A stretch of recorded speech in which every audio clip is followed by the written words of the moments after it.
Kali ini kita akan belajar tema 2 dengan materi sumber daya alam. Dan ini dia nih tujuan pembelajarannya. Bagaimana? Apakah kalian siap belajar hari ini? Kalau begitu, mari kita tonton video ini sampai habis ya.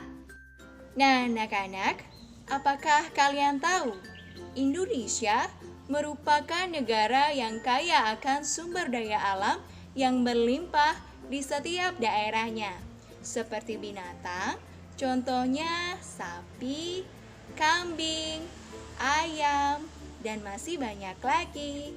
Dan tumbuhan, contohnya seperti padi, jagung, kacang, kunyit, dan masih banyak lagi yang dapat dimanfaatkan untuk kesejahteraan masyarakat.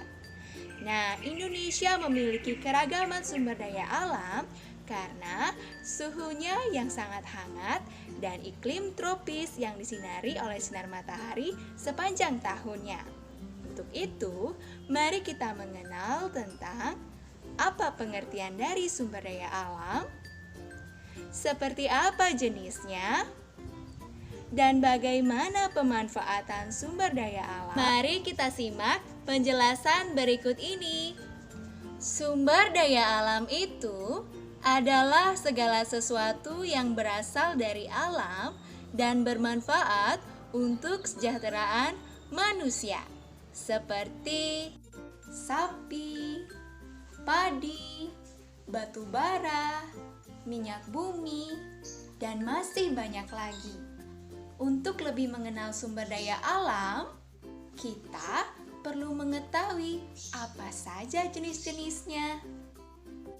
Jenis sumber daya alam itu dapat kita lihat berdasarkan sumbernya atau asalnya dan sifatnya.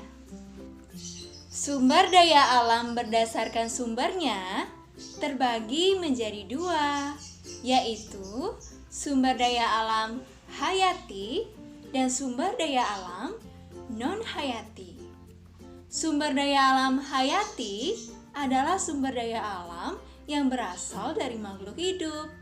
Contohnya seperti binatang dan tumbuh-tumbuhan. Sumber daya alam non-hayati adalah sumber daya alam yang berasal dari benda mati, seperti batu bara, pasir, dan masih banyak lagi.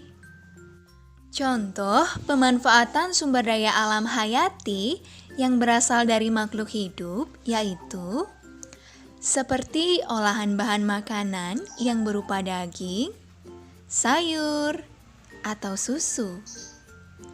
Dapat juga digunakan sebagai bahan obat-obatan atau kerajinan tangan. Contoh pemanfaatan sumber daya alam non-hayati yang berasal dari benda mati seperti batu dan pasir dapat dimanfaatkan sebagai bahan bangunan seperti batako. Sumber daya alam non-hayati juga dapat dimanfaatkan sebagai sumber energi seperti matahari yang dapat menghasilkan energi panas, dan angin yang dapat menghasilkan energi gerak. Sumber daya alam berdasarkan sifatnya terbagi menjadi 2, yaitu sumber daya alam yang dapat diperbaharui dan sumber daya alam yang tidak dapat diperbaharui. Sumber daya alam yang dapat diperbaharui adalah sumber daya alam yang ketersediaannya secara terus-menerus dan dapat digunakan secara berulang. Contohnya seperti binatang, tumbuhan, sinar matahari, air, dan masih banyak lagi. Sementara sumber daya alam yang tidak dapat diperbaharui adalah sumber daya alam yang sewaktu-waktu akan habis karena ketersediaannya yang terbatas, seperti batu bara, minyak bumi, emas, dan logam mulia lainnya.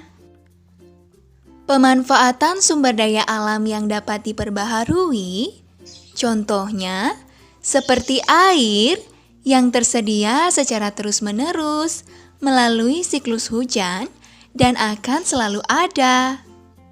Maka, air dapat kita manfaatkan untuk minum, mencuci, dan masih banyak lagi. Selain itu, juga ada hewan seperti sapi. Sapi tersedia secara terus-menerus dengan cara berkembang biak atau memiliki anak dan akan selalu ada. Maka, sapi kita dapat manfaatkan sebagai olahan bahan makanan. Pemanfaatan sumber daya alam yang tidak dapat diperbaharui, contohnya seperti batu bara. Batu bara terbentuk dari tumbuhan yang telah mati dan tertimbun berjuta-juta tahun yang lalu. Batu bara ini dapat digunakan sebagai bahan bakar pembangkit listrik, penghasil produk gas, dan masih banyak lagi tentunya. Setelah kalian mendengarkan penjelasan mengenai sumber daya alam tadi, sekarang mari kita mengamati tanaman jagung. Coba perhatikan tanaman jagung ini. Jagung merupakan tanaman yang banyak dijumpai di Indonesia. Melalui biji jagung, tanaman jagung dapat tumbuh dan menghasilkan buah. Buah jagung sering sekali dimanfaatkan oleh masyarakat sekitar. Tetapi, tidak hanya buahnya saja yang dapat dimanfaatkan. Hampir semua bagian dari tanaman jagung dapat kita manfaatkan. Setelah kalian mengamati tanaman jagung tadi, ayo ikuti langkah-langkah berikut ini. Pertama, ayo cari tahu termasuk jenis sumber daya alam apa tanaman jagung itu. Yang kedua, ayo cari tahu apa saja yang dapat dimanfaatkan dari tanaman jagung. Kalian dapat mencari tahu dari berbagai sumber. Dan yang ketiga, ayo pilih satu saja dari pemanfaatan jagung tadi untuk kalian kreasikan. Kalian dapat membuat kerajinan dari jagung. Selamat mencoba anak-anak. Wah, tidak terasa kita sudah belajar mengenai sumber daya alam, jenisnya, dan pemanfaatannya. Sekian dulu ya video pembelajaran kali ini. Jangan lupa untuk selalu menjaga dan merawat sumber daya alam yang ada di sekitar kita. Terima kasih dan sampai jumpa.